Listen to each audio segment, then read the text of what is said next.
Hello, Biol-50. Today we're going to be talking about the skeletal system. Right now, I'm going to warn you this is probably one of the longest lectures, so if you need to stop and take a break every now and again, hit pause, but be sure to come back so you can finish the topic.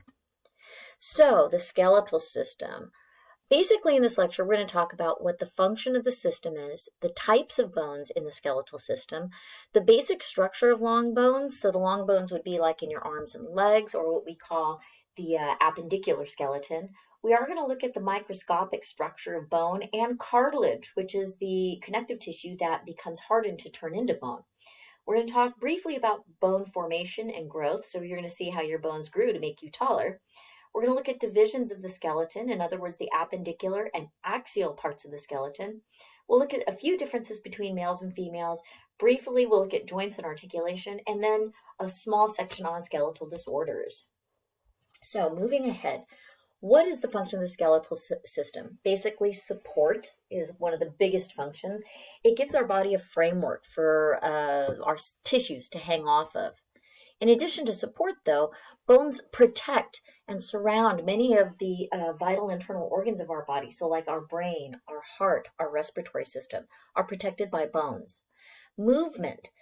I know that most of you, because you've taken anatomy, understand that the skeleton allows us to move because muscles attach to usually two different bones.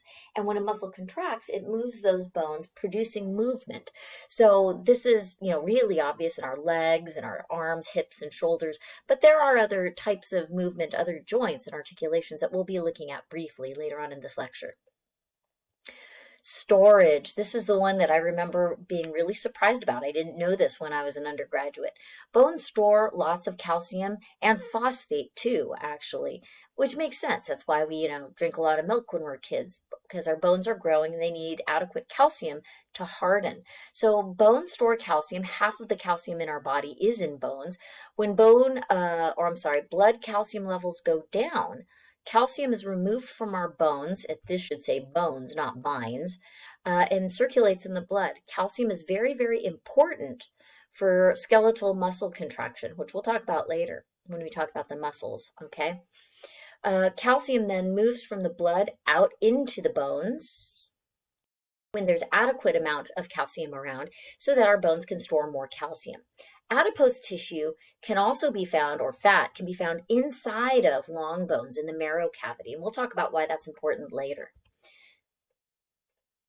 Oh, my little clicker's not working. Okay, hematopoiesis. Hematopoiesis is blood cell production, okay, or hemopoiesis.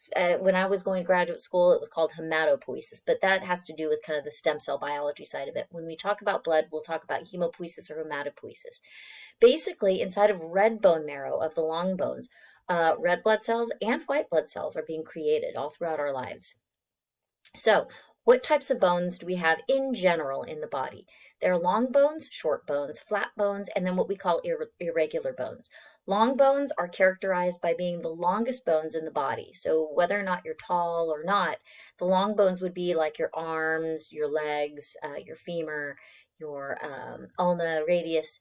The short bones are going to be shorter, smaller, boxier shaped bones. So those would be bones you'd find in your wrist. Now the flat bones are exactly how they sound, flat, very skinny, but they might be kind of rounded. So some skull bones would be flat bones. Bones in your chest, the sternum is a flat bone.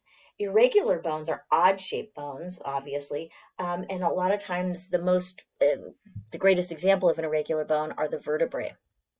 So let's start with looking at the structure of long bones. Long bones are made up of two distinct regions. The diaphyses, okay, let me get a color going here. Let's start with red today. The diaphyses, which is the long segment here, and then the epiphyses. There are two epiphyses and one diaphyses. The epiphyses are the ends. The diaphysis is the long shaft in the middle, all right? The medullary cavity is the region, the hollow region inside the diaphysis. So in this picture, you have a cutaway where you can see the inner workings here of the bone here on the apical end and on the distal end here. Inside of the medullary cavity, you're going to find yellow marrow, which is fatty bone marrow there, and that's basically an area of energy storage in the body, and it's a way that the body can insulate itself. And in this bone, in this cavity, you will find vasculature and some nerves. We'll talk about that later. The epiphyses, or the two ends of the bones, have spongy bone inside of it. Okay, so kind of porous looking bone. This region here at the top and at the bottom are the epiphyseal lines. The epiphyseal lines are the growth plates. They're called epiphyseal lines in adults and epiphyseal plates in children, and this is where new bone is being made so that individuals can grow. So new bone would be pushing in that direction, and sometimes in this direction too, to allow growth to happen. Articular cartilage is always found at the ends. The articular cartilage is a thin layer of cartilage that covers the epiphyses and any ball-type structure here, like a ball and we'll talk about these later, but the ball and socket joints, to provide cushion and reduce the amount of friction inside of a joint. It's a protective covering, basically. The periosteum is this connective tissue, kind of like a wrapping. It's kind of like a thin connective tissue skin over the surface of the bone. You find that all over the surface with the exception of where the cartilage is located. So this periosteum will extend all the way over to the edges of articular cartilage. So that's the basic structure of a long bone. Now, if we cut open the long bone and we look at the microscopic structure, which is what we're looking at here, it's kind of like a pie shape here, except for that picture's there. See, it's kind of the pie shape because bone is circular, right? Bone consists of what we call osseous, connective, fibrous tissue. Okay, so osseous or osseous tissue means bone tissue, and cartilage, all right? So the compact or dense bone is going to be the bone that is hardened. That's what we think of as bone, hard bone. On the other hand, there's spongy bone. Spongy bone has lots of little air spaces inside of it, and each one of these little spicules here, see each one of these little things that look like branches of a tree, are called trabeculae. They're tiny pieces of bone that make up the spongy bone. And why do you think that there are these little air pockets in here? Well, this is a much less dense section of bone than this section of bone, which means area 1 compared to area 2, this bone is lighter weight than this bone. So in other words, it's a way to lighten the weight of bones for the human body. When we look at more of the microscopic structure, you'll see some other features. Each one of these circles here is called an osteon. This big circle, this group, it looks like growth rings, right? That's an osteon. Each little circle within the osteon is called a concentric lamella, okay? Lamellae is plural. These little holes are called lacuna. We'll get to that in a minute. In the center of what looks like these growth rings, the little concentric lamellae, is what we call the central canal. It can also be called the Halversian canal. Within the central canal, you're going to find blood vessels and sometimes nerves, all right? Each one of these regions here, these little lines, are called caniculae, all right? So what's going on here? These circles, these lamella, confer strength to the bone, to compact bone. So basically you have stacks and stacks of little circles supporting the weight pushing down of the individual.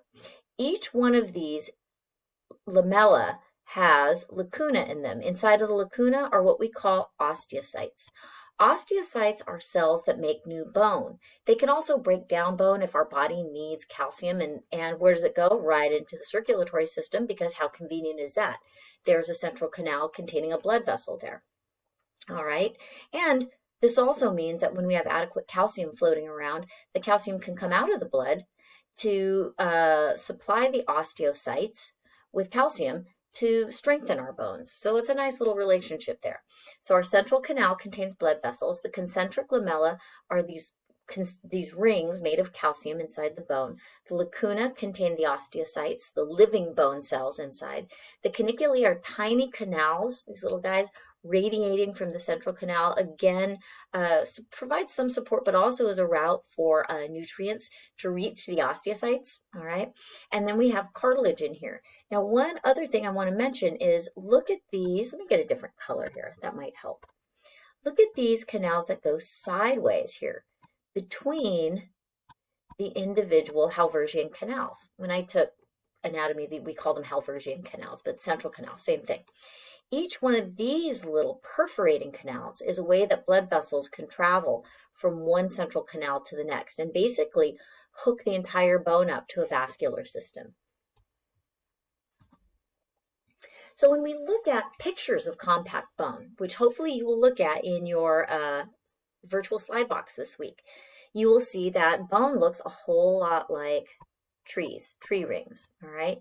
And here you can't see the concentric lamellae so well, but this is a single, they call it a Halversian system or an osteon, right? The Halversian system are all the little individual concentric lamellae with the central canal in the center. What are these made of? Well, cartilage well, let's first finish up with the bone. Cartilage is converted into bone through calcification of by the osteocytes, all right? And they live inside of the little lacuna. So let's come back over here to cartilage. Well, what is cartilage? Cartilage is basically what they call a matrix material with some chondrocytes. Aha, look at that. This is immature bone. Here's a chondrocyte inside of a lacuna, all right? And basically, the chondrocytes are going to be adding calcium to collagen fibers that are all throughout this matrix. The matrix is a jelly kind of solution that has lots of collagen, and the chondrocytes help lay down calcium on that on the collagen to make hardened bone. And then again, the lacuna are the tiny spaces that chondrocytes are located, where they live. So cartilage itself, when you look at this, is avascular. There are no blood vessels in cartilage, or very, very few. That's why if you damage cartilage, it's very difficult to heal because there's not a lot of blood to bring nutrients and healing components to the injury. So very hard to heal. Bone, on the other hand, heals really fast because there's a lot of vascularization in bone and lots of really busy chondrocytes. Fibrous connective tissue around the diaphysis forms the periosteum. Remember that skin surrounding the bone that keeps the bone safe, basically. So how does bone grow? So basically, when we're all born, we start as our bones start as cartilage, all right? And in fact, the cartilage, while we're still before birth, the cartilage in our system looks exactly like this. There's no spongy bone. It's not solid. It just looks kind of jelly-like. The osteoblasts lay down the matrix material, okay? And osteoclasts break it up. So when we start out as basically embryos or fetuses, we have cartilage in here, and there's an initial during initial bone formation, there's an invasion of the diaphysis by blood vessels. The blood vessels grow in, and some osteoclast cells are going to form, oops, sorry about that, what we call the primary ossification center, which means it's the primary bone building site right here in figure C. Now, there are some regions here, right here, just starting the primary ossification centers, but it elaborates through the diaphyses. The diaphyses will continue to receive new blood vessels, nerves, and bone will continue to start hardening or continue to harden. The epiphyses here start extending distally and I guess you would say kind of out to the periphery. I shouldn't say distal, but out into, the direction of bone growth, the direction of limb growth.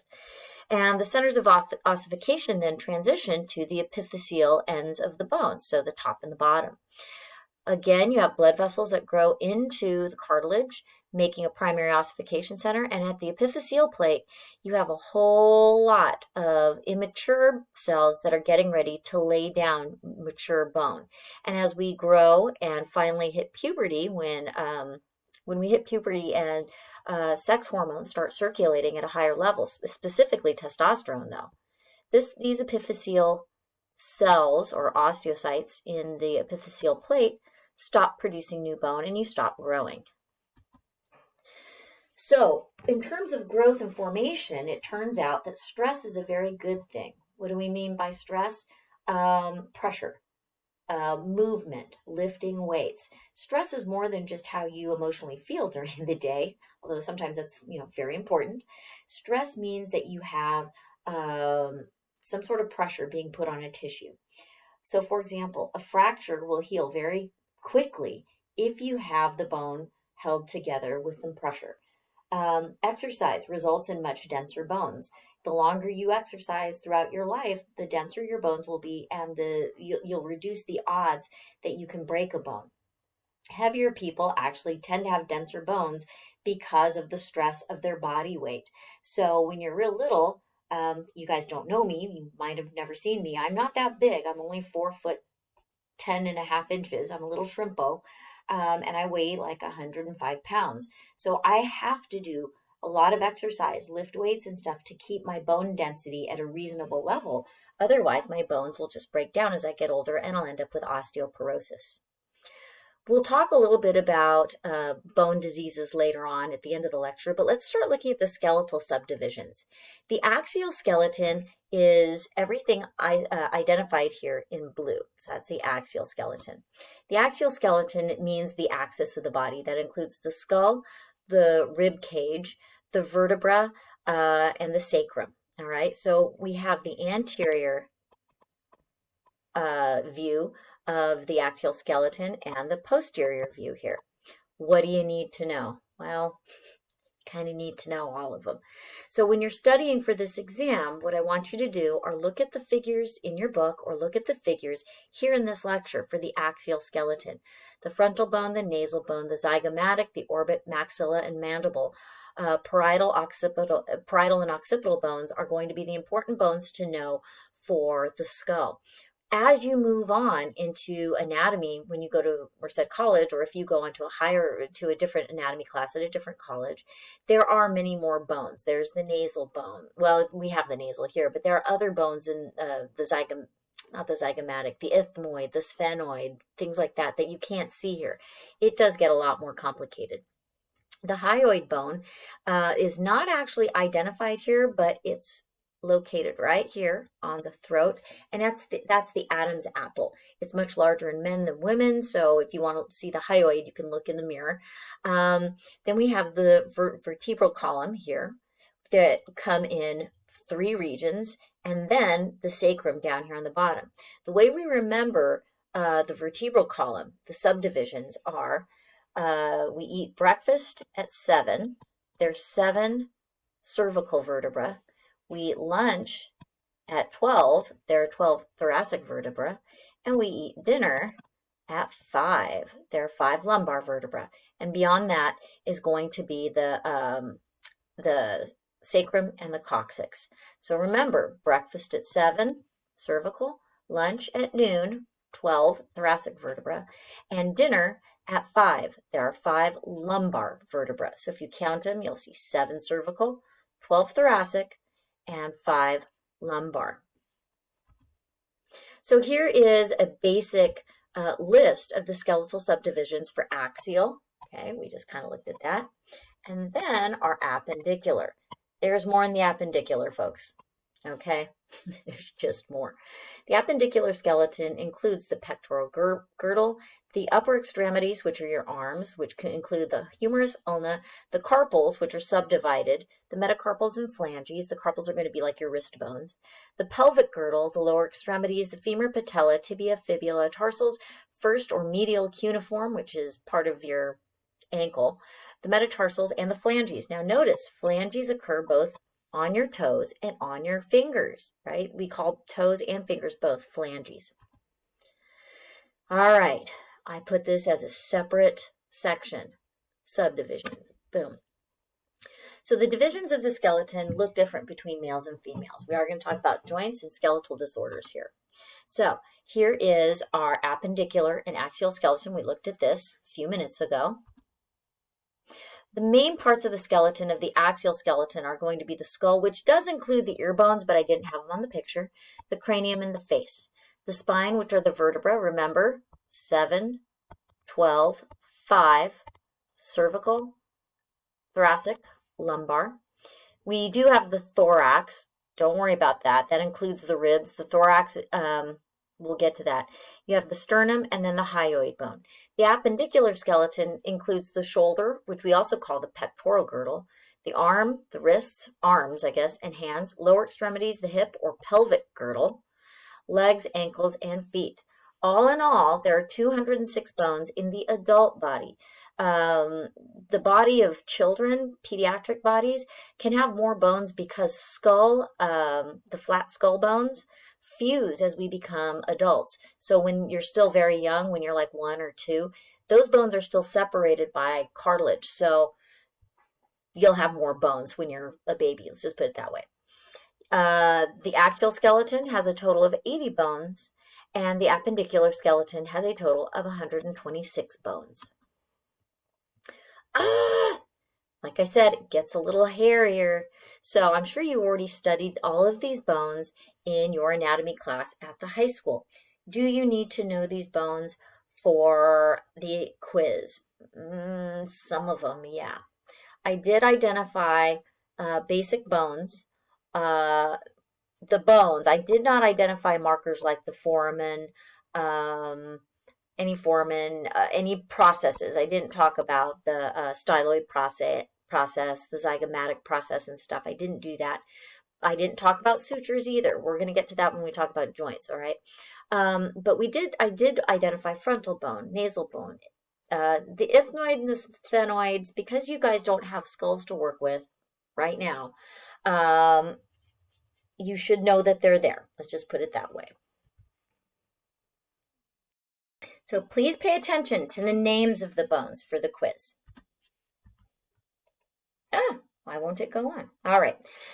So what are some other things that you're going to find in the axial skeleton? Sinuses, usually within the skull. These are spaces that are going to lighten up bones again, usually in the cranial cavity. They're lined with mucous membranes so that they can help filter out debris that may enter the sinus space.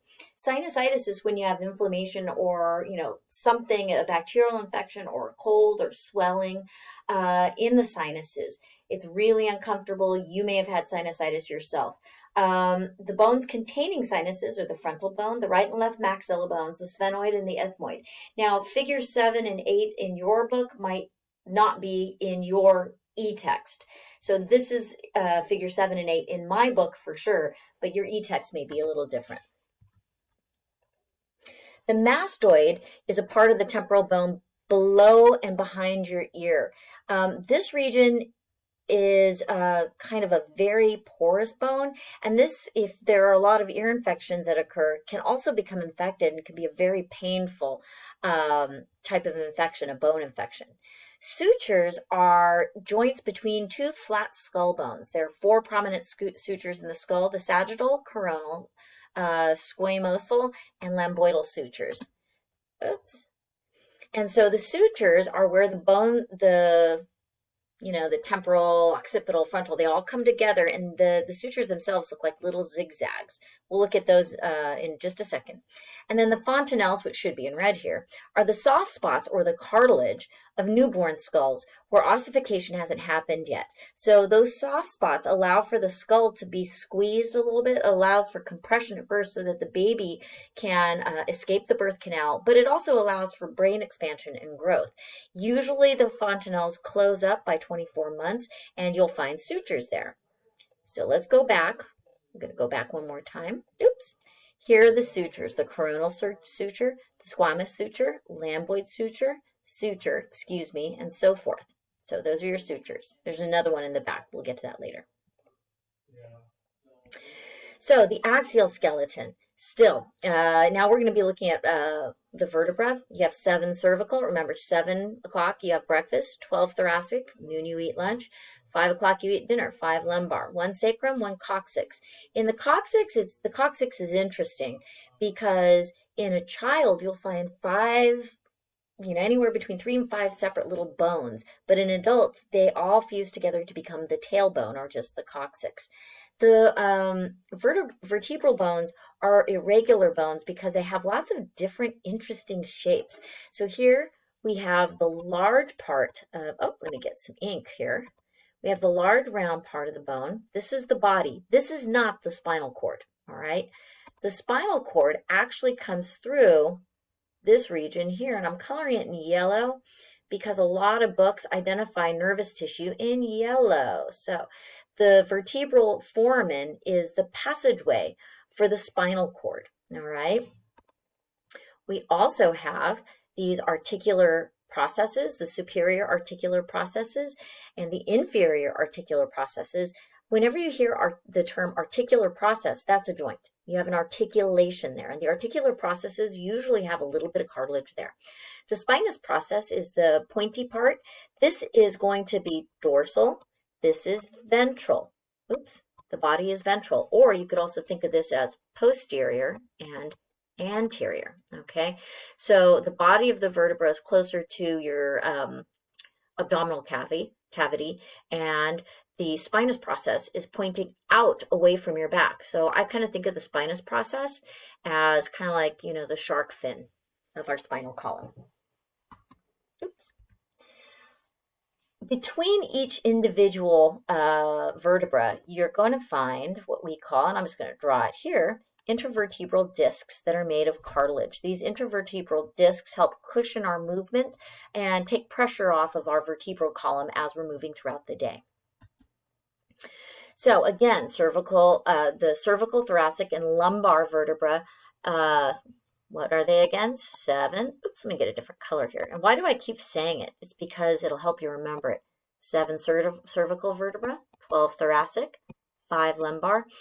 Each groupings have individual what we call curves. The cervical curve is a mild curve, kind of moving inwards, kind of anteriorly. The thoracic curvature is a bend outward. That's the second curve. The lumbar curvature is the third curve. That's your lower back. And then you have the pelvic curvature, which is near your pelvic girdle, which is right here, the ilium, the ischium, and so forth. The cervical curvature and lumbar curvature are formed after birth, because basically babies are all curled up in the uterus. The thoracic cervical curves are present, all right? So the thoracic and cervical, they are present before birth, but these develop after birth. And so that's, you know, part of our developing our posture. Why are these important? It helps support the weight of the body. It provides balance. It allows us to stand and walk properly, and it supports the head, right? Believe it or not, the head can be pretty heavy because that's a lot of bone and hopefully lots of brain. So sometimes you'll see that there are disruptions in spinal curves. Lordosis is called sway back. In other words, this lumbar curvature curves way anterior, pushing the belly forward and the sacrum upward. Kyphosis happens when, usually this happens during aging. Kyphosis happens when the spinal column and the muscles around it kind of bend outward. Kyphosis is a hunchback, an exaggerated thoracic curve, and this can be because of poor posture. It can be due to bone loss. There are a few reasons why kyphosis can occur during aging. And then scoliosis is when you have a lateral curve, right? So right here in D, this is a severe scoliosis curve in this individual's spine. That was posterior. Now for the anterior, we have the ribs and the manubrium, the sternoclavicular joint. So this is the clavicle, and this is the sternum, right? The sternum consists of the manubrium, the body of the sternum, and the xiphoid process. All right, so all 3 of these, 1, 2, and 3, come together to form the sternum, and they articulate with the clavicle. The ribs, we have 7 pairs, that's why they're numbered, 7 pairs of true ribs, and 3 pair of false ribs. They're called false ribs because they don't articulate directly to the basically to the sternum. All ribs have a cartilage or costal cartilage connection to the sternum, and all ribs articulate with the, sorry, it's not 3, It's 5. What am I thinking? I forgot 11 and 12. It's because I was going to say something about 11 and 12. All right, I'll tell you that in a minute. But all ribs, all 12 sets of ribs articulate with the vertebral column. Now, why I was saying you have 3 false ribs. You actually have 5, but of the 5, 11 and 12 are called floating ribs. Oh, here it is, right here, floating ribs. They're called floating ribs because they don't have any costal cartilage connecting the ribs to the sternal axis here along the front of the body. These ribs help protect the kidneys. They help protect the digestive system. So that's the axial skeleton. Now for the appendicular skeleton. The appendages, your arms and your legs, they allow movement, all right? So let's start with the arms, the upper extremities. You have the clavicle and the scapula. We just saw the clavicle. Those are your collarbones. They allow for the shoulder girdle to articulate with your arms, with the other parts of your axial skeleton. The scapula, or the shoulder girdle, is formed with the acromion, which is the actual shoulder bone itself, the acromion or the acromion process connecting to the arm socket, or connecting to bones in the arm socket, which is called the glenoid cavity. The humerus is the upper arm bone. The radius is down past your elbow. The radius always lines up with your thumb. So the radius is always hitching a ride, okay? And then the ulna is the thinner bone by your little finger. That's the thing that you hit. That's what we call your funny bone when you hit your elbow. Ugh, I hate that. And then in your hands and your wrist, you have the carpal bones. There are 16 of those little irregular shaped box bones. The metacarpals, which are the bones in your hand, and then the phalanges, your fingers. So if we look at the appendicular skeleton and we identify the individual bones, here's the humerus. You have the head, the greater tubercle, and you'll notice this same structure when we talk about the leg bones. We'll get there in a little bit. The head and the greater tubercle. The greater tubercle connects to muscles. Down here you have condyles and epicondyles. The medial epicondyle points in towards the body. The lateral epicondyle points outwards, okay? And then we have the trochlea here, which is the connecting region to the olecarion process on the ulna. So the ulna is the longer bone. The radius is the smaller bone, all right? I guess the shorter bone. I shouldn't say smaller, but shorter bone, okay? You have the styloid process of the ulna, which articulates with the styloid process of the radius. Now, when we move on to the lower extremities, we have the coxal bone, which are the hips. The hips consist of the ilium, the ischium, which we'll look at a picture of in a minute, the lower parts, the acetabulum, and then we have the pubic symphysis, which is the joining of the right and the left sides, all right? The femur is the thigh bone. The femur looks actually a lot like the humerus. We'll see that in a minute. The patella is the kneecap. The tibia is your shin bone, and then the fibula is the longer bone that goes along the side, all right? So the tibia and the fibula are like the radius and the ulna, and the patella, you don't have anything like the patella in your elbow, and then you have the femur, which is like your humerus. In the foot, we have the tarsal bones, which basically form the heel and part of your ankle, the metatarsals, which are the bones in the top of your foot, and then the phalanges, your toes. So here we go. This looks so similar to the arm. Here's the head and the neck of the femur.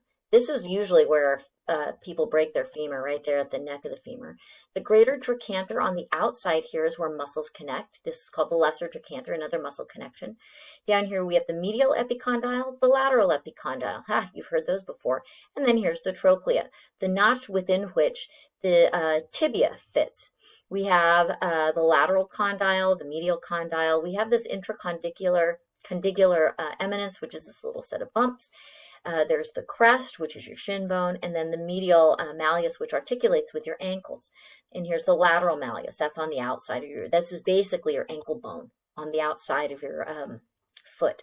Here's the head of the fibula. Now, what makes a man and a woman's skeleton different from one another? Men have bigger bones. They have larger hip bones. All their bones are bigger. Their pelvis is actually funnel-shaped. They call it a funnel-shaped pelvis. It's basically more narrow.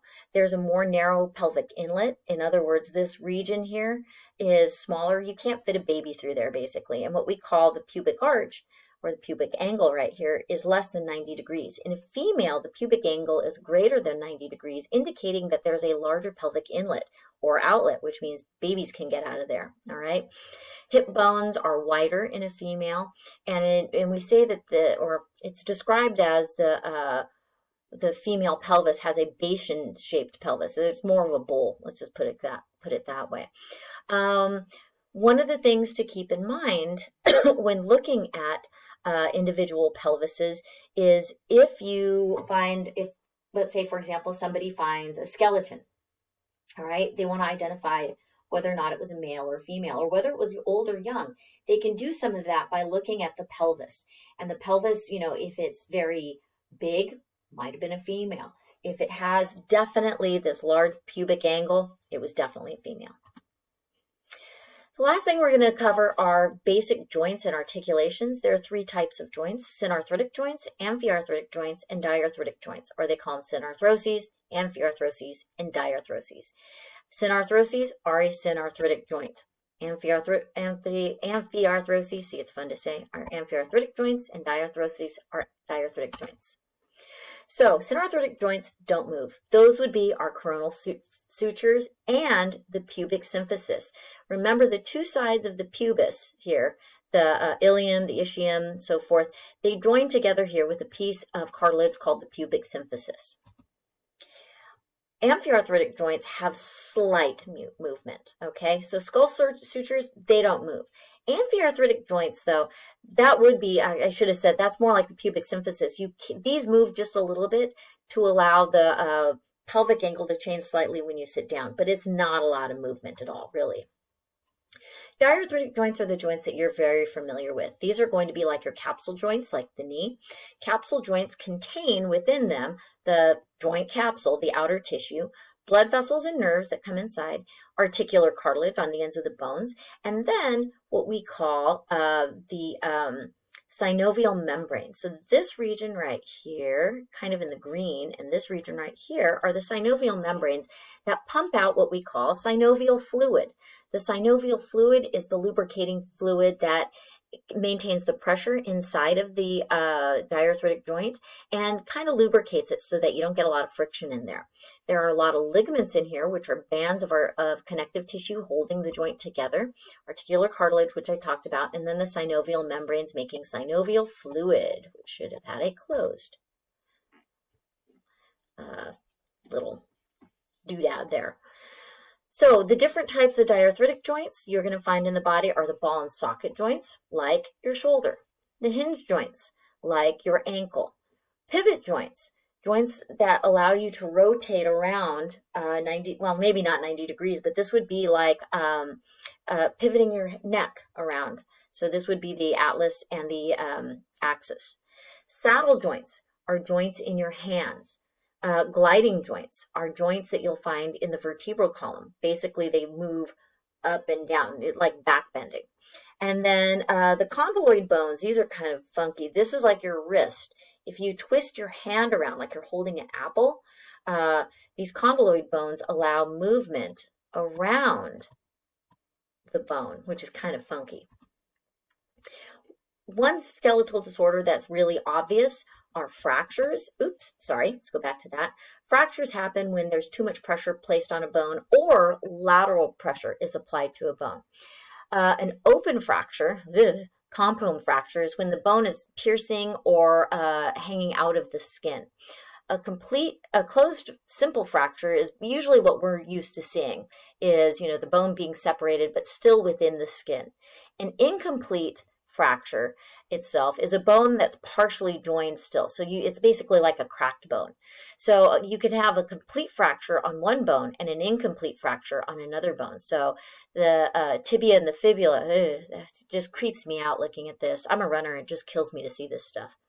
The degree of fracture line, this is oblique because it's at an angle. Transverse goes directly through the bone. And then linear is like a crack traveling down the bone.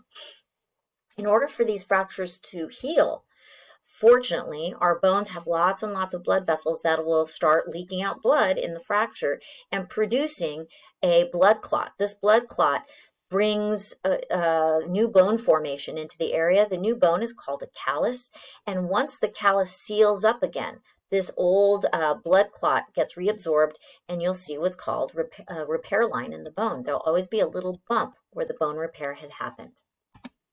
I'll see you on the next lecture.